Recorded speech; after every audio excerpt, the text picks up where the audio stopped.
नमस्कार दोस्तों, आज हम वीडियो लेकर आए हैं भगवान भोलेनाथ के एक ऐसे परम भक्त जो कि शिवलिंग पर मांस चढ़ाया करता था। वो कौन था, आइए जानते हैं। इस वीडियो में अगर चैनल पर नए हैं तो चैनल को सब्सक्राइब जरूर करें।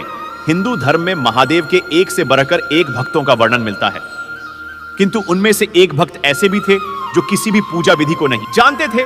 उन्होंने हर वो चीज की जो शास्त्र विरुद्ध है और जिसे पाप माना जाता है, किंतु फिर भी महादेव ने उन्हें दर्शन दिए। वे इस बात को सिद्ध करते हैं कि महादेव केवल अपने भक्त के भाव देखते हैं, पद्धति नहीं। उनका नाम था कन्नप्पा। इनके जन्म के विषय में कई कथाएं प्रचलित हैं।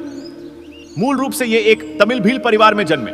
इनके पिता का नाम राजा नाग एवं माता का नाम उड़प्पुरा था। दक्षिण भारत, विशेष रूप से तमिलनाडु में इनकी बड़ी महत्ता है। ये उन 63 तमिल संतों में से एक हैं जिन्हें नयनार कहा जाता है। इनकी पत्नी का नाम नीला बताया गया है। ये एक शिकारी थे जो शिकार कर अपना पालन पोषण करते थे। इनके जन्म के विषय में मान्यता है कि द्वापर युग में जब महादेव ने पांडुपुत्र अर्जुन की परीक्षा लेकर उन्हें पाशुपतास्त्र प्रदान किया, तब अर्जुन ने उनसे प्रार्थना की कि वे अगले जन्म में उनके महान भक्त बने। भगवान शंकर ने उन्हें यह आशीर्वाद दे दिया। कलयुग में अर्जुन ही कन्नप्पा के रूप में जन्मे और महादेव के अनन्य भक्त बने। एक बार कन्नप्पा शिकार करते करते बहुत दूर जंगल में निकल गए। वहां उन्हें एक अत्यंत ही प्राचीन और जीर्ण मंदिर दिखा।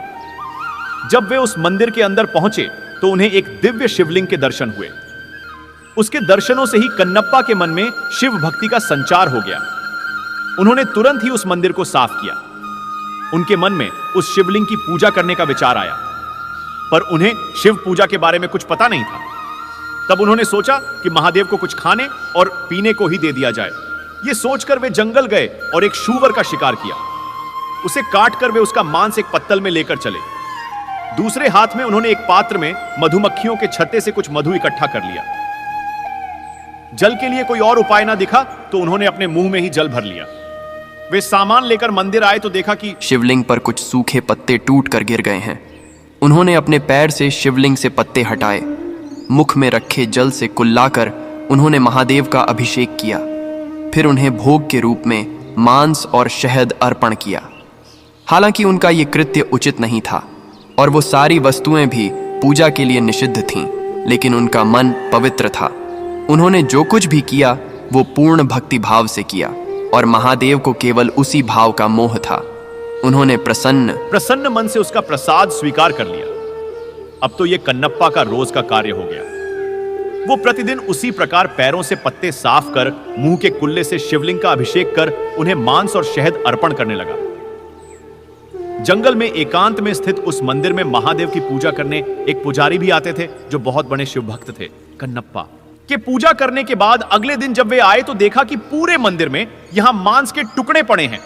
वे बड़े दुखी हुए और तत्काल मंदिर को जल से धोकर पूजा की ओर स्वच्छ पुष्प चढ़ाए। किंतु अब रोज रोज उन्हें मंदिर में मांस मिलने लगा।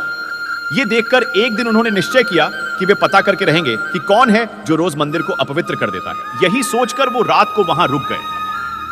रोज की भांति कन्नप्पा वहां आए और उन्होंने पैर से पुजारी द्वारा शिवलिंग पर छड़े पुष्प हटाए, कुल्ले से उनके अभिषेक किया और फिर शिवलिंग पर मांस और मधु चढ़ाया।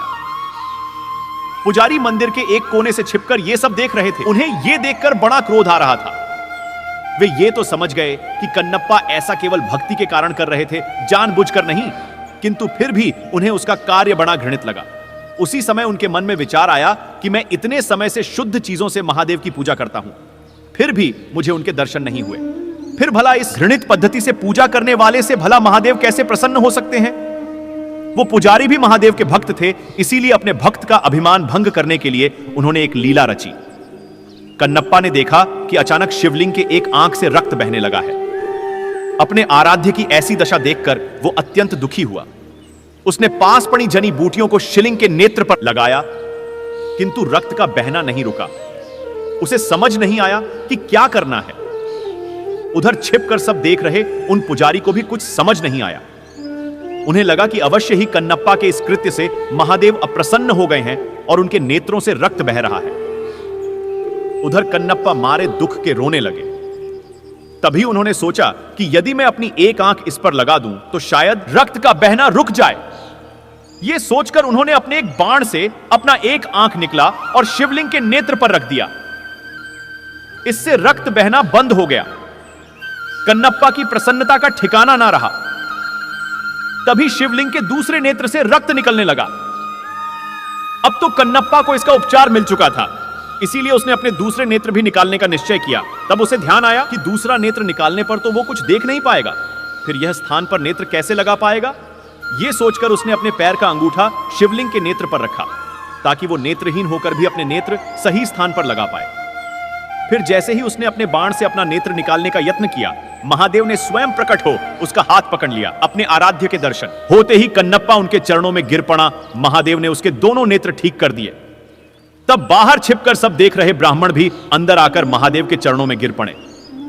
उन्होंने कहा, हे महादेव, मेरे मन में अहंकार आ गया था कि मैं आपका सबसे बड़ा भक्त हूं, किंतु आज कन्नप्पा ने मेरा यह अभिमान तोड़ दिया। इनके कारण ही मुझे आज आपके दर्शनों का सौभाग्य मिला है। आज मुझे समझ आ गया कि आपको केवल भाव से ही प्राप्त किया जा सकता है, किसी पूजा पद्धति से नहीं। तब महादेव ने दोनों को आशीर्वाद दिया और अंतर्धान हो गए। वर्तमान में आंध्र प्रदेश के तिरुपति जिले के कालहस्ती नामक जगह पर महादेव का वही शिवलिंग श्री कालहस्ती महादेव के नाम से स्थापित है। मान्यता है कि भक्तराज कन्नप्पा ने इन्हीं शिवलिंग पर अपने नेत्र अर्पण किए थे।